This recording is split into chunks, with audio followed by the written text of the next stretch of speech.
ان کو پہلے سے بتایا جائے کہ پولنگ کا مقام کیا ہوگا، پولنگ کس وقت کنڈکٹ ہوگی، اور یہ اطلاع سب کو جانی چاہیے کہ پارٹی کے الیکشن ہو رہے ہیں۔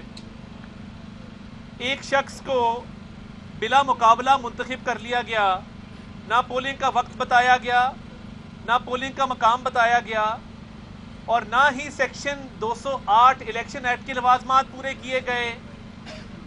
یہ تو بڑا سنجیدہ معاملہ ہے، اور اس پہ تحریک انصاف کے خلاف کارروائی ہونی چاہیے کہ جب الیکشن ایکٹ کے اندر پارٹی الیکشن کا طریقہ کار وضع کیا گیا ہے تو اس کو کیوں کر وائلیٹ کیا گیا؟ امیدواروں کو یہ موقع کیوں نہیں فراہم کیا گیا کہ وہ اپنے کاغذات داخل کروائیں؟ امیدواروں کو مطلع کیوں نہیں کیا گیا؟ بانی ممبران جس میں اکبر ایس بابر صاحب شامل ہیں ان کو یہ اطلاع کیوں نہیں گئی؟ اور بلا مقابلہ نوٹیفیکیشن جو جاری کیا گیا ہے وہ رولز کے خلاف جاری کیا گیا ہے۔ کوئی اور سیاسی جماعت ہوتی تو سخت سے سخت کارروائی عمل میں آ چکی ہوتی۔ تو تحریک انصاف کے خلاف یہ کارروائی ہونی چاہیے کہ انہوں نے فراڈ الیکشن کروایا ہے، جھوٹا الیکشن کروایا ہے، قانون کی دھجیاں اڑائی ہیں۔ تو کیا وجہ ہے کہ یہ اتنے عرصے سے قانون کی خلاف ورزی کرتے آ رہے ہیں؟ کیونکہ ان کو لاڈلازم سنڈروم ہے۔ وہ جو ہوتا ہے نا، چور چوری سے جائے ہیرا پھیری سے نہ جائے، یہ چوری سے بھی نہیں گئے اور ہیرا پھیری سے بھی نہیں گئے، چوری بھی کرتے ہیں، ہیرا پھیری بھی کرتے ہیں۔ اگر آپ 190 ملین پاؤنڈ کا کیس دیکھیں، پاکستان کی تاریخ کا سب سے بڑا ڈاکہ ہے۔ 60 ارب روپیہ ہتھیا لیا گیا پنجاب کے، سندھ کے غریب لوگوں کا، یتیموں کا، بیواؤں کا، جو صحت پر، جو تعلیم پر، جو سڑکوں پر، جو عوام کے اوپر خرچ ہونا تھا، وہ ایک جرمانہ کے طور پہ آیا اور دوسرا جرمانہ اس سے سیٹل کر دیا گیا۔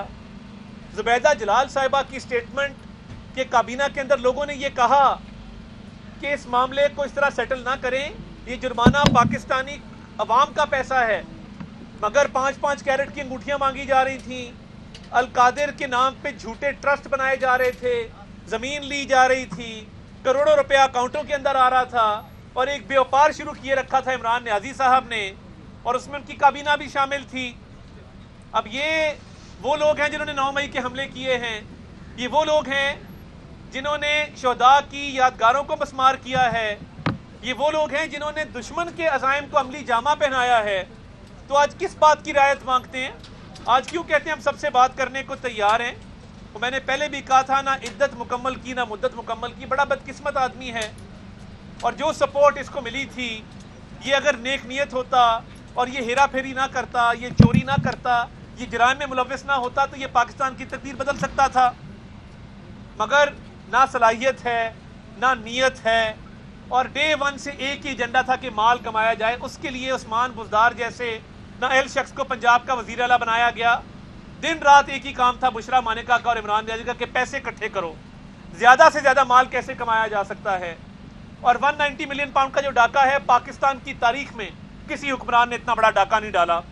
اور اس پہ کہہ دینا کہ جی میں اگر چاہتا تو میں باہر کیس کرتا، اس میں ٹائم لگ جاتا، پیسے ضائع ہوتے۔ بھائی یہ پیسہ آپ کا تھا، یہ پیسہ آپ کی ذاتی ملکیت تھا، آپ نے ایک شخص کو فائدہ دینے کے لیے اپنے اختیارات کا ناجائز استعمال کیا، قوم کو 60 ارب روپے سے محروم کر کے مہنگائی میں اضافہ کیا، اور خود ذاتی طور پہ آپ نے انگوٹھیاں بھی لی، ہیرے جواہرات بھی لیے، پلاٹ بھی لیے، القادر کی زمین بھی لی۔